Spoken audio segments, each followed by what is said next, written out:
Sans plus tarder, Alliance des États du Sahel. C'est une semaine bénie que nous avons eu à observer à l'occasion des réunions ministérielles qui, au pas de charge et avec enthousiasme, entrain et profondeur, se sont poursuivies dans notre terre africaine du Burkina Faso à Ouagadougou, au pays des hommes et des femmes intègres. Oui, les délégations ministérielles du Mali, du Niger et du Burkina Faso ont travaillé d'arrache-pied à accélérer la mise sur pied de l'organisation de l'espérance, l'organisation de l'exemplarité, l'organisation de la fraternité, de la solidarité africaine retrouvée, l'organisation qui incarne aujourd'hui l'idéal panafricaniste pour lequel, depuis le XVIe siècle, des Africaines et des Africains se sont battus. L'AES, celle dont on parle. Les travaux de l'Alliance des États du Sahel avancent à grands pas sur plusieurs chantiers, en recoupant toutes les communications des ministres et des dirigeants qui se sont exprimés pendant les travaux de Ouagadougou, préparant la conférence des chefs d'État de l'Alliance des États du Sahel.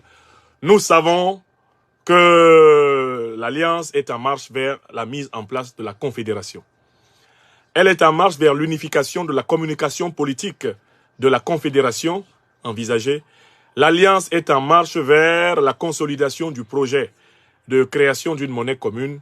L'Alliance continue à renforcer la défense collective dont les résultats se sont fait sentir à travers l'enfer infligé aux organisations terroristes et à leur support, les États terroristes de l'OTAN qui ont installé Al-Qaïda et l'État islamique dès 2011 notamment pour déstabiliser l'Afrique et imposer une recolonisation ayant pour but de piller l'or, le diamant, le manganèse, le pétrole, le gaz, l'uranium, le lithium, piller les richesses africaines ad vitam aeternam comme depuis 6 siècles.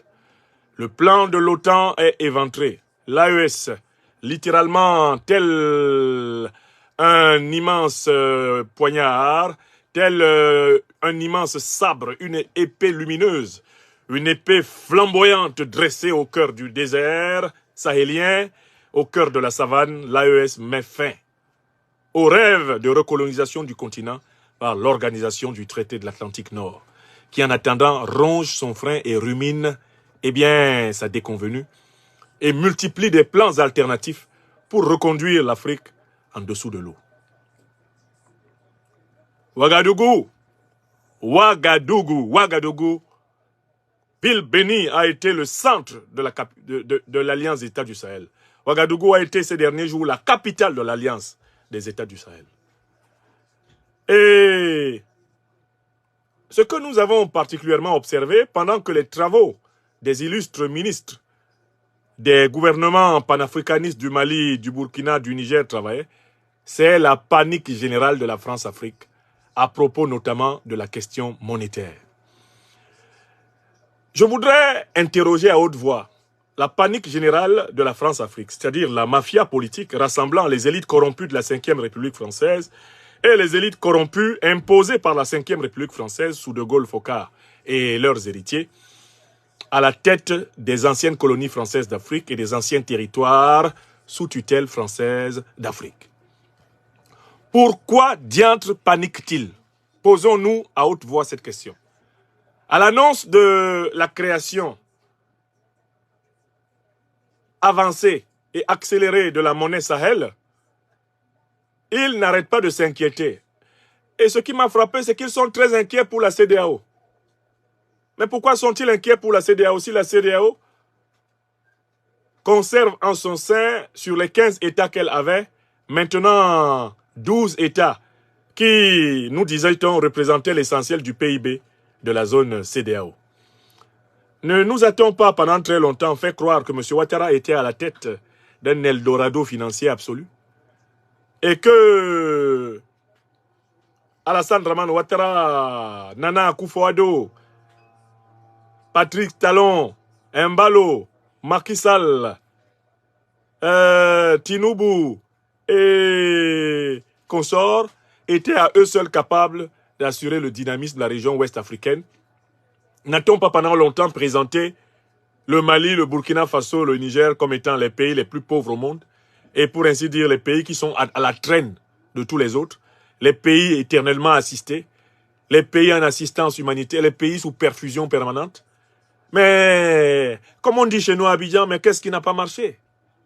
Qu'est-ce qui n'a pas marché? Pourquoi tout d'un coup, les pays que vous avez présentés pendant longtemps, comme les PMA, pays les moins avancés, PPTE, pays pauvres très endettés, vous les avez présentés comme les pays vraiment à haut risque, les pays vraiment, c'est pas possible. Comment ça se fait que ces pays, donc, qui pour vous représentent zéro, se retirent et vous vous mettez à crier? Si je suis zéro et que je me retire, mais vous n'avez rien perdu puisque je suis zéro.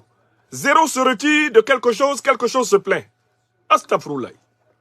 Je recommence cette formulation pour l'Afrique des libertés. Vous dites que nous, au Mali, au Burkina, au Niger, on est zéro. On n'est rien dans rien même. Et ça, vous le faites répéter par vos militants moutonisés, décérébrés. Les individus ectoplasmiques, ces ersatz, qui se baladent sur les réseaux sociaux et répètent de manière complètement moutonnière les propos creux d'Alassane Draman Ouattara et de Sasmala. Vous dites que le Mali ne représente rien. D'ailleurs, mais qui leur a dit de dire ça? Nous savons qui a dit de dire ça, M. Ouattara. M. Ouattara, M. Boubou Sissé, venez ici nous dire ce que, selon vous, en 2022, il y a à peine 2 ans, valait le Mali. Ouattara, Boubou Sissé. Parce qu'il faut leur donner la parole pour se souvenir de ce qu'ils ont dit. Ouattara, Boubou Sissé, venez ici. Le satrape reptilien venu de Sendou pour troubler la paix des Ivoiriens. Et ayant renié notre belle terre burkinabé de Sendou pour troubler toute l'Afrique. Qu'il vienne ici dire ce qu'il a dit à propos du Mali. Monsieur Ouattara, voilà, quand vous aviez comme but de mettre le Mali à genoux, avec le renégat Boubou Sissé, quelle est la situation économique que vous avez attribuée au Mali? Expliquez-nous comment le Mali est debout.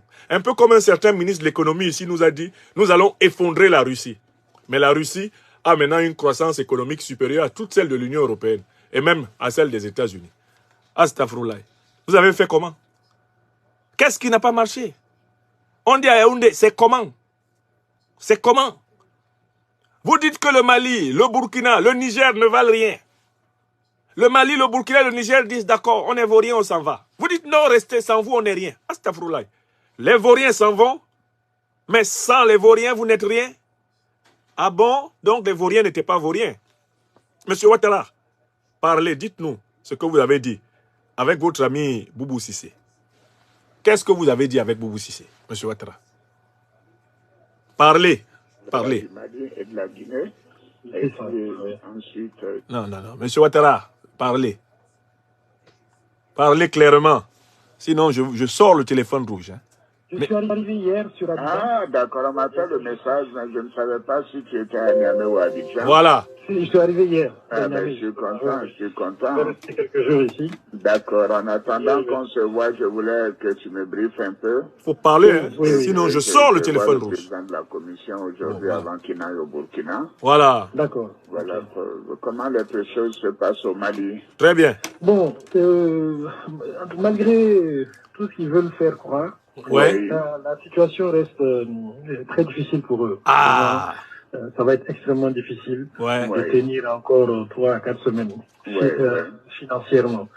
Donc la pression, elle est vraiment là, elle est réelle, elle monte. Oui. Économiquement, les prix ont flambé, Oui. y inclut les denrées alimentaires. C'est difficile aujourd'hui de se procurer du riz à un prix normal, du sucre. Oui. Tout ce qui est ciment aussi a été affecté. Oui. Même la main-d'œuvre commence à se plaindre un peu parce que Écoutez, les gens hein. ne travaillent pas beaucoup. Oui. Voilà sa description Donc, du Mali. Je pense qu'ils ont beaucoup de pression, Oui. mais bon, ils essayent de gérer ça. Faire croire qu'il n'y a pas de problème. Voilà, quoi. c'est le contraire. Mais c'est vraiment, on voit qu'ils n'ont pas d'économistes parmi eux. Ah bon? C'est ça, c'est ça. Ceux qui vont un pays Oui. qui a 30 à 40% de son budget financé par l'extérieur. Ah. Ils pourront payer les salaires 1 ou 2 mois, mais c'est tout. Après, ils pourront même plus payer les salaires. 2 mois. Ils n'allaient pas tenir 2 mois. 1000 milliards d'emprunts régionaux. Absolument. Donc en 2021, Ouais. ils n'auront pas ça. Comment ils vont faire? Ah, comment ils vont plus accès faire? à ça. Le grand Oui, économiste de absolument. Washington. Le ministre des Finances a fait sortir une lettre il y a une dizaine de jours Oui. où il Écoutez, menaçait carrément les banques commerciales quoi, Oui, mais à ça va rien souscrire au changer. titre Alassane français. Ouattara doit Et puis justifier son doctorat. il a insisté pour qu'il souscrive Parce que le Mali physiquement. est debout. 3 ans après Donc, qu'il ait dit ça. ils mettent un peu de pression sur les banques où l'actionnariat Écoutez. malien est le plus important. Écoutez-moi ça. Oui. La BMS. La Banque de solidarité. Voilà, Puis, exactement. Écoutez, la Banque de développement. il va les traiter d'idiots. Hein. Voilà. Écoutez. C'est terrible. C'est la seule. Je pense que maintenant, Choguel a pu trouver un moyen de faire adhérer Écoutez, hein. une bonne partie de la population à un combat que lui seul est en train de mener. Maintenant, c'est le combat contre la France, c'est le combat contre l'Occident. Voilà, eux, ils sont Donc, serviteurs de la un France. certain nombre de gens qui sont derrière eux pour ça. Oui, Qui commencent aujourd'hui à réaliser que oui. économiquement, financièrement, ça ne va pas, ça ne peut pas aller. Mais ils sont idiots. La Russie ils sont est idiots. la 11e puissance économique aujourd'hui. Ah. La Russie n'a même pas les moyens du Canada ou de la Corée. Lui, il est coréen, il est canadien, Ouattara. Il dépasse la Russie. Qui va régler leurs problèmes. Ouais. On doit être des naïfs et Des des naïfs. ignorants. Des ignorants. Ils sont très naïfs. Ils sont vraiment très, très naïfs. Bon, je m'arrête Il là. n'y a pas de gens qui réfléchissent autour d'eux. Voilà. Donc, il y a à peine, c'était en 2023, ils ont présenté les dirigeants maliens comme des gens qui ne réfléchissent pas. Ils les ont présentés comme des idiots, des ignorants, des naïfs, qui ne pouvaient pas tenir plus de 2 semaines. Alassane Draman Ouattara prétend donc avoir un doctorat en économie de l'université américaine. Et on doit demander à Ouattara de justifier de ce doctorat, dans quelles conditions il a obtenu. Si ça se trouve, c'est un doctorat tinobien. C'est un diplôme superficiel. Comment un prétendu docteur en économie de l'université a été capable de prédire la chute d'un État en 2 semaines? Et puis, bientôt 2 ans plus tard, cet État est toujours debout. Mais on doit s'interroger sur la compétence intellectuelle, la compétence scientifique du prétendu docteur Ouattara. Et on comprend pourquoi il n'a pas prospéré en recherche. Il n'a rien produit en matière de recherche universitaire. Parce qu'en réalité, il n'avait pas compris grand-chose. C'est un exécutant des ordres du FMI et de la Banque mondiale. Un exécutant bête et méchant des ordres de la Banque de France. Ses maîtres parlent, il les écoute. Non, mais j'ai travaillé pendant longtemps à la Banque de France. Je suis quand même un ancien gouverneur. Il faut dire, je suis un ancien sous-préfet de la Banque de France. Voilà la vérité. Bon, il a dit qu'en 2 semaines, le Mali allait tomber. Le Mali n'est pas tombé. Donc, qui est plus économiste que qui? Disons la vérité ici. Alassane Draman Ouattara et Boubou Cissé ont dit qu'en 2 semaines, que le Mali n'allait pas survivre. Nous sommes plus d'1 an après. Le Mali est debout. Et aux côtés du Mali, le Burkina Faso et le Niger sont debout. Donc finalement, qui est meilleur économiste? Ce sont les économistes du Mali. Qui est meilleur économiste que Ouattara? Les économistes du Burkina. Qui est meilleur économiste que Ouattara? Les économistes du Niger, qui tiennent bon malgré toutes les sanctions. Ça ne vous rappelle pas quelque chose? Ici, en 2022, on nous a dit que l'économie russe va s'effondrer. Le ministre français de l'économie est sorti en mondovision. Nous allons effondrer l'économie russe. C'est ici en France que les prix flambent. On ne pourra bientôt plus payer l'électricité et le gaz. C'est ici que les prix flambent. L'inflation allume les salaires. Les agriculteurs étaient dans la rue avec des tracteurs. Ils étaient prêts à tout. À affronter même les chars avec des tracteurs, ici en France. Alors qu'on nous a dit qu'on allait effondrer la Russie, le même FMI et la même Banque mondiale sortent et ils publient des informations selon lesquelles la croissance russe est supérieure à la croissance européenne. Astafroulaye. Mais ces Européens, ils ressemblent à leurs produits africains.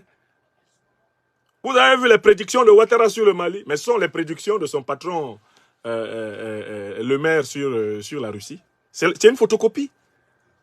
Ils ont dit qu'ils allaient effondrer la Russie. Ils reviennent maintenant nous dire que la Russie nous dépasse en croissance économique, la Russie s'en sort. D'ailleurs, elle s'en sort grâce aux sanctions. Mais vous ne voyez pas que c'est ce qui se passe avec le Mali. À cause de vos sanctions, le Mali a résisté, il a combattu.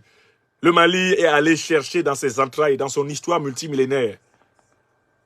Suivant l'exemple du Mali, le Burkina s'est dressé. Le Burkina résiste. Vous montez toutes sortes de coups d'État. Le capitaine Traoré et ses compagnons sont debout. Maintenant, le Niger s'est aussi dressé. Le Niger résiste. Il y en a qui ont dit que le président Tiani et le CNSP n'allaient pas tenir 2 semaines, non?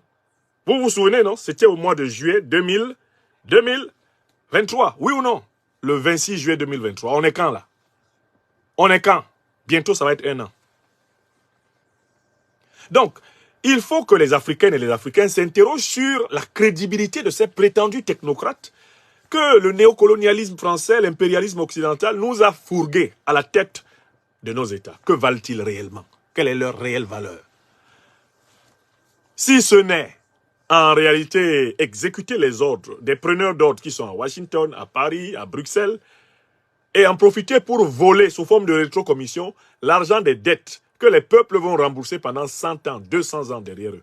Qu'est-ce qu'ils font d'extraordinaire? Qu'est-ce qu'ils font d'extraordinaire? Voici ceux qui avaient prédit que le Mali, le Burkina allaient plonger. Voici où en est le Mali, le Burkina. Et maintenant que le Mali, le Burkina et le Niger accélèrent la cadence pour se constituer en confédération, car la nature a horreur du vide. Tout le monde sait que la CEDEAO est morte. Ils se mettent à s'inquiéter.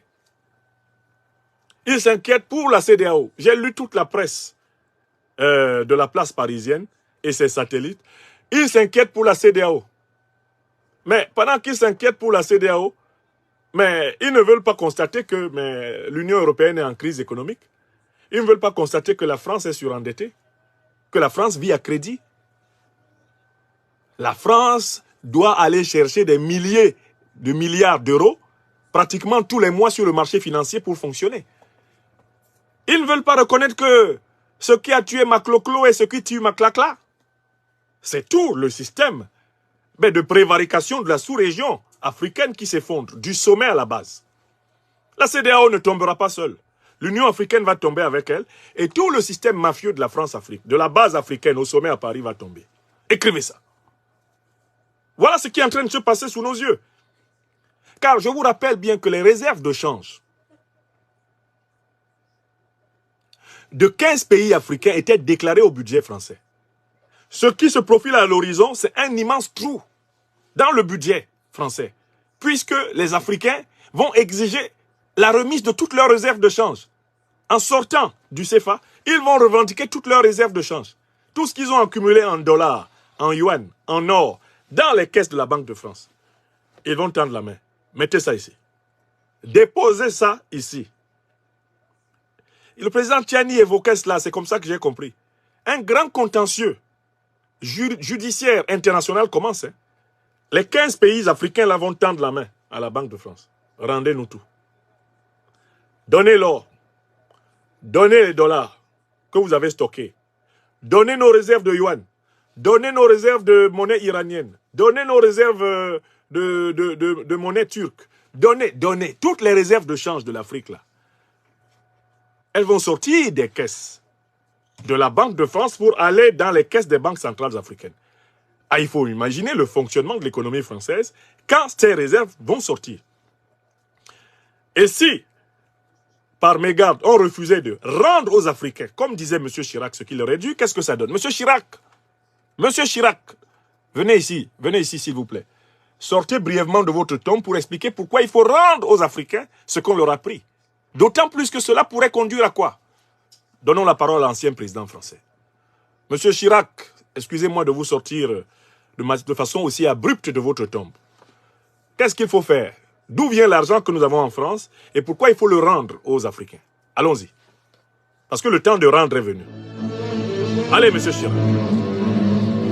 Bon courage. Oui. On oublie seulement une chose, ouais. C'est qu'une grande partie de l'argent qui est dans notre porte-monnaie vient précisément de l'exploitation depuis des siècles de l'Afrique. Pas uniquement, mais beaucoup viennent de l'exploitation de l'Afrique. Alors, il faut avoir un petit peu de bon sens, je ne dis pas de générosité. Ça vient de l'exploitation de l'Afrique. De justice pour rendre aux Africains, je dirais, ce qu'on leur a pris, d'autant que oui, c'est nécessaire si l'on veut éviter les pires convulsions ou difficultés avec les conséquences politiques que ça comporte dans le prochain avenir. Voilà. Le président Chirac dit, si on veut éviter les pires convulsions politiques et les conséquences que cela comporte dans le prochain millénaire. Quand il disait ça, il était au XXe siècle. Le prochain millénaire dont il parle, c'est celui dans lequel nous sommes. Vous comprenez? Bon. Donc, soyons sérieux. Je pose la question là. Je pose la question sérieusement. Vous avez bassiné les oreilles du monde entier avec le fait que le Mali, le Burkina, le Niger ne valent rien.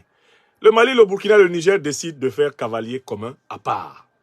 Ils décident de refonder une alliance sur la base des valeurs proprement africaines. Là encore, ça chauffe votre cœur. Mais on fait comment? Quelqu'un apprend, quelqu'un laisse, dit le français argotique de la rue d'Abidjan. Quand quelqu'un apprend, quelqu'un laisse. Quand quelqu'un laisse, quelqu'un apprend. Oui! Quand quelqu'un laisse, quelqu'un prend. Vous avez dit qu'on ne vous sert à rien, que nous ne marchons que par la dette, que nous sommes des incapables. Bon, on a dit qu'on est capable. Laissez-nous. Mieux, j'ajoute un autre argument. On fait semblant de s'inquiéter pour la CEDEAO alors qu'on s'inquiète pour soi. Vous savez, des gens, ils viennent souvent à un deuil pleurer quelqu'un, mais ils pleurent souvent le fait que la personne là leur donnait l'argent, maintenant que la personne là est morte, qui va encore leur donner? Il y a des gens qui ne pleurent pas le mort, hein, ils se pleurent. Ils se pleurent. Actuellement là, la France-Afrique ne pleure pas la CEDEAO, elle se pleure. Elle se pleure, hein, parce que la CEDEAO, la CEMAC, l'Union africaine, ce sont des organisations sensues qui sont là pour maintenir l'Afrique en situation d'exploitation pour des intérêts extra-africains. Donc quand une de ces organisations tombe, les vrais profiteurs se mettent à cuiner. Ils piaillent, ils jactent, ils rouspètent, ils se contorsionnent. Et, un peu comme des diablotins quand ils reçoivent l'eau bénite en plein exorcisme. C'est ce qui est en train de se passer. Bon, écoutez, pourquoi le rassemblement vertueux, humble, sans trop de bruit de l'AES, pourquoi ça fait trembler tout le monde comme ça? C'est un élément de langage que j'ai entendu dans la bouche de tous les principaux responsables politiques français. L'Afrique ne représente que 2 ou 3%. Certains disent même 1% de nos échanges en commerce international. L'Afrique ne représente que 2 à 3%. Parfois même pas 1% de nos échanges en commerce international. Si toute l'Afrique ne représente même pas 2-3% de vos échanges internationaux, mais pourquoi vous vous inquiétez quand moins que 2-3% vous échappe? Si toute l'Afrique, tout le commerce de la France avec l'Afrique ne représente même pas 3% de votre commerce international, alors combien représenterait le commerce avec le Mali, le Burkina et le Niger? Rien du tout. Alors du coup on vous pose la question, mais pourquoi vous êtes quand même en colère? Alors si vous êtes en colère, c'est-à-dire que ces 2 ou 3% étaient faux. C'était uniquement des chiffres officiels. Les chiffres officieux de l'exploitation et du pillage de l'Afrique n'ont rien à voir avec les chiffres officiels. Et c'est d'ailleurs cela que M. Chirac nous dit. M. Chirac, là vous nous parlez des chiffres officieux. Parce qu'officiellement, ben, l'Afrique ne représente même pas 2-3% des échanges commerciaux de la France. Elle ne rapporte rien officiellement. Officiellement, dans le discours officiel français, c'est la France qui apporte de l'aide au développement aux Africains. Les Africains sont dépendants de l'aide française au développement. Ça, c'est le discours officiel. Bon, les Africains disent qu'ils n'en veulent plus. Gardez votre argent, si c'est votre argent. Gardez-le. Mais pourquoi, malgré tout cela, c'est les lamentations, sont les jérémiades, sont les cris sur toutes les chaumières? Pourquoi, malgré tout cela, c'est la nervosité? Détendez-vous, nous ne représentons rien. Monsieur Chirac, en réalité, l'Afrique est la vache à lait de la France. Oui ou non? Oui. C'est qu'une grande partie de l'argent qui est dans notre porte-monnaie vient précisément de l'exploitation depuis des siècles de l'Afrique, pas uniquement, mais beaucoup de l'exploitation de l'Afrique. On comprend mieux. Alors, il faut avoir un petit peu de bon sens. Très bien. Je ne dis pas de générosité, de bon sens, de justice pour rendre aux Africains, je dirais, ce qu'on leur a pris, d'autant que c'est nécessaire si on veut éviter les pires convulsions ou difficultés avec les conséquences politiques que ça comporte dans le prochain avenir. Écoutez, c'est très sérieux. Hein? Avec Jacques Chirac, on se rend compte que cette affaire de 2-3% est un immense mensonge, n'est-ce pas? Puisque Chirac dit que la plus grande partie de l'argent que nous avons en France vient de l'exploitation de l'Afrique depuis des siècles. C'est-à-dire que le fameux chiffre de 2-3% est faux. C'est-à-dire que l'Afrique ne vit pas de l'aide française au développement. C'est la France qui vit de l'exploitation de l'Afrique depuis des siècles. C'est ce que dit Chirac. Heureusement que Chirac a dit ça. Chirac, Heureusement que vous avez dit ça, Jacques Chirac. Parce que si c'est moi tout seul là, qui avait dit ça, astafroulaye, les problèmes que j'ai actuellement ne seraient rien à côté de ceux que j'aurais. Heureusement qu'il suffit de vous donner la parole. Et après, je n'ai plus rien à dire. Moi, je ne suis qu'un modeste commentateur des propos de M. Chirac. Qu'on aille le chercher dans sa tombe. Qu'on aille fouiller dans ses archives. Les raisons pour lesquelles celui qui fut 2 fois président élu de la République française reconnaît que la richesse de la France est essentiellement composée de l'exploitation de l'Afrique. Alors, à partir de là, les travaux de l'AES qui ont eu lieu cette semaine nous annoncent une période difficile et particulièrement intéressante. C'est que quand les États de l'Alliance États du Sahel vont sortir de la zone UEMOA, quand ils vont sortir du franc CFA, ils vont demander leurs devises, leurs réserves de devises. Ils vont demander leurs avoirs à la Banque centrale des États de l'Afrique de l'Ouest. Ils vont demander les réserves de change, leurs réserves de change qui ont été confisquées, exploitées pendant 60 ans et plus par la Banque de France. Donc, le président Tiani ne disait pas par hasard qu'il y a un grand contentieux qui arrive. Car dans ce contentieux, l'Afrique centrale est concernée. L'Afrique centrale, dont 100% des réserves de change sont encore à la Banque de France. L'Afrique centrale aussi va devoir rapatrier ses réserves de dollars qui sont à la Banque de France, ses réserves de yuan, ses réserves de livres britanniques, ses réserves de monnaie turque, ses réserves de monnaie iranienne, toutes les monnaies des pays avec lesquels l'Afrique centrale francophone a commercé et qui sont stockées et exploitées et déclarées dans le trésor français, tout ça va descendre en Afrique. Et le trou que ça laisse à Paris, on fait comment avec ça? Les temps difficiles arrivent. Des temps très difficiles arrivent. Je vois déjà comment le gaz et le pétrole sont en train de s'envoler ici depuis plusieurs années. Le gaz vient de connaître une augmentation de pratiquement 10%. 10% de plus la facture de gaz. Et si on regarde sur 2 ou 3 ans, elle est montée de plus de 100%. Donc ça va chauffer. Et il faut que les Africaines et les Africains mesurent la gravité et le sérieux de la période dans laquelle nous sommes. Les 3 États que vous voyez là vont tendre la main pour récupérer leurs biens. Est-ce que les peuples africains, est-ce que les opinions africaines, est-ce que les intellectuels engagés pour l'émancipation africaine sont prêts à défendre la légitimité de ces causes? Parce que les gens voient toujours le côté glorieux du combat, ils ne voient pas le côté difficile. Moi, je vous invite à voir le côté difficile. Nous allons affronter de sérieuses difficultés. Parce que vous ne pensez quand même pas que les avoirs souverains des États africains, qui ne font pas les 4 volontés de Paris, vont leur être rendus en chantant, la fleur à la bouche. Vous ne pensez pas quand même que tout le contentieux qui a commencé durement, comme vous le voyez au Mali, au Burkina, au Niger, vous ne pensez quand même pas que l'esprit ici à Paris soit à la négociation.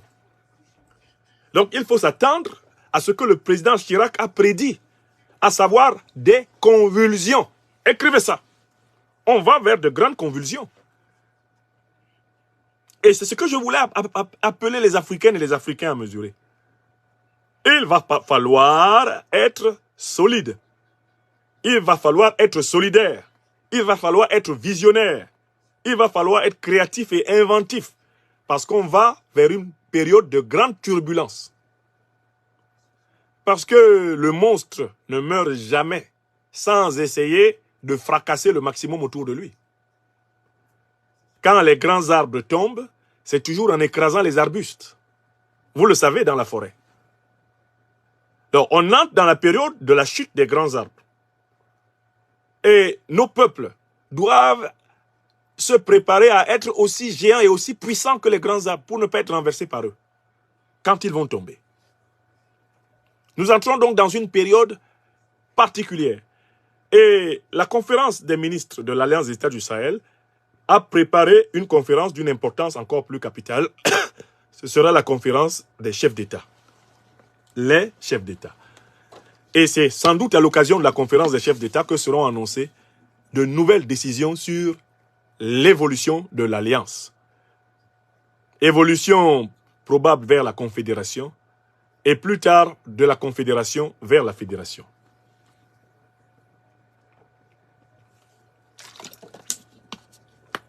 Mes chers amis, voilà ce sur quoi, à propos de l'Alliance, je voulais attirer votre attention. Mais je ne quitterai pas la zone sahélienne sans saluer les grands ingénieurs maliens qui ont réussi la prouesse extraordinaire de cette semaine, de février 2024, c'est le rapatriement de la totalité des données biométriques de l'état civil malien qui avait été détenu par devers elle par une multinationale étrangère. Je voudrais ici féliciter chaleureusement. Je voudrais appeler l'Afrique des libertés à applaudir les braves ingénieurs maliens qui ont récupéré toutes les statistiques biométriques et civiles maliennes au prix d'un tour de force qui indique que l'Afrique monte en puissance dans le domaine de la haute technologie.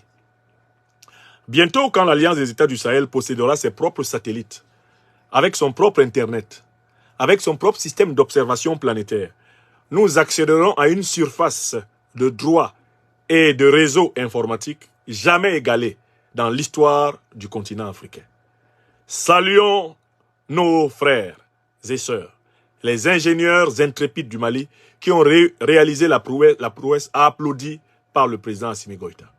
Appelons tous les spécialistes des sciences et des techniques du continent africain et des diasporas à continuer à se coaliser en association, en bureau, l'Institut de l'Afrique des libertés, organisation légale de droit malien, à la tête de laquelle j'ai l'honneur d'officier, eh bien, lancera bientôt un très grand appel pour la création d'un pôle de conseillers informatiques de notre institut à l'adresse des grands ingénieurs informatiques africains du continent et des diasporas. Nous voulons pouvoir, eh bien, faciliter, partout où c'est nécessaire en Afrique, le soutien de l'ingénierie informatique africaine de pointe. Nous voulons être un relais entre ces compétences, souvent dispersées à travers le monde, et les institutions opérationnelles du continent africain. Donc, je voudrais ici féliciter les ingénieurs maliens qui ont frappé fort cette semaine et qui ont prouvé que, sur le terrain de la science et de la technique, l'Afrique peut rattraper son retard et reprendre son rang. Je rappelle que l'Afrique est le continent originel de toutes les sciences et de toutes les techniques du monde. Je rappelle que les mathématiques, l'écriture, la géométrie, l'astronomie, la physique, toutes les disciplines fondamentales de la matière et de l'esprit sont nées en Afrique. Il s'agit pour l'Afrique simplement d'une renaissance culturelle, d'une renaissance épistémologique. Et voilà pour le premier sujet que je voulais amplement aborder avec vous, tout en saluant les ministres du Mali, du Burkina et du Niger qui nous ont offert une semaine diplomatique appétissante. Tous les yeux des Africaines et des Africains éveillés étaient rivés sur le Burkina Faso. Le moindre communiqué était reposté, était commenté, était applaudi. Nous vivons au rythme de l'AES. Vive l'AES. Nous vivons au rythme de l'AES. Et ça, vraiment, c'est une chance de vivre une époque de cette valeur. C'est une très grande chance.